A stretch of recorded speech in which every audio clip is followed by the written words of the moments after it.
How to move a picture in MS Word. Hello everyone, welcome back to our channel, and today we are back again with a new video. So without any delay, let's get into it. For that, firstly open MS Word. From the Home tab at the top, go to Insert and go to Picture.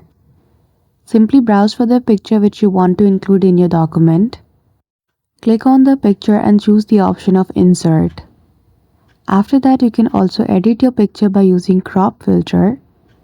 Choose the crop option at the top right corner, and now you can crop the portion of the picture which you want to include in your doc file.